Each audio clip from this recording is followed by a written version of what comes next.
I was struck this week by the effect that the use of the definite article in Romance languages has.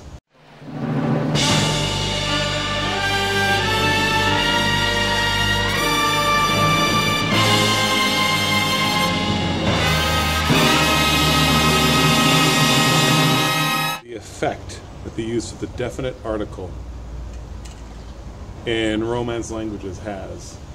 And even with how it mixes with how Latin Catholic countries are. The definite article in English is the.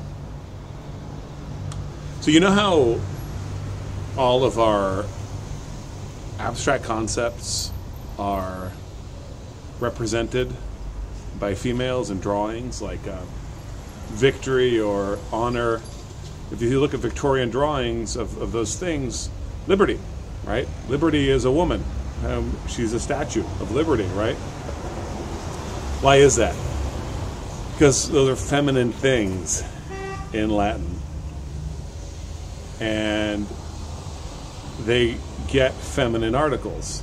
They get a feminine the. So, a lot of you guys are familiar with the French motto, liberté, fraternité, égalité. It's la liberté, la fraternité. So fraternité is brotherhood, but it's still feminine. All these things are feminine. And you don't just say liberté. You always say la liberté. It's a thing. It's a thing. It's a thing. This reification is a word that means the thinking of a thing. This reification of concepts, which you see manifested in how the definite article is applied, has theological consequences. It leads to Manicheism, to dualism.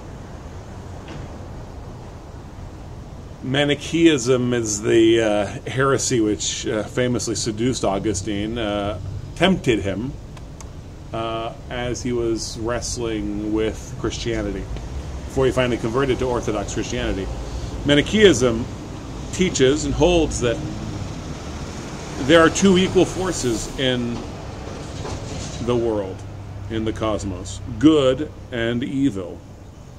And even the way I say that in English reveals kind of the thought direction that English takes me in.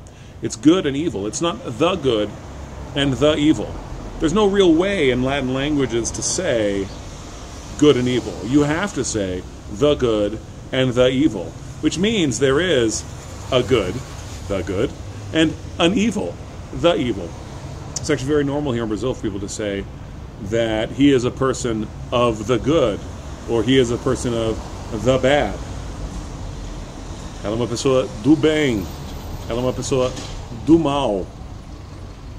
So if you're of the good or of the bad, the world is divided into these forces, into good and evil. And even if you're a Christian, it's hard to maintain the personhood of God, not to mention the personhood of the devil.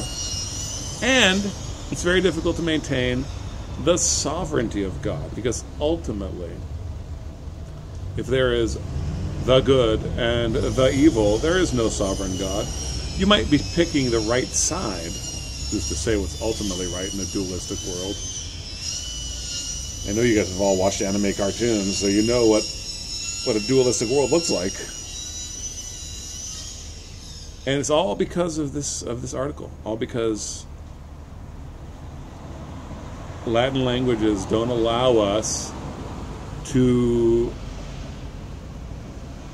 talk about concepts without making them particular things, even when we're talking about generality. So it's difficult to adjectivize evil. Evil is a thing, the evil, and it fights against the good. And you see that throughout this country. It's people choose sides, but most people stay in the middle. The light and the dark are just forces beings, powers that may or may not help you. And people are as likely to go to a prosperity gospel preacher as they are to go to a witch.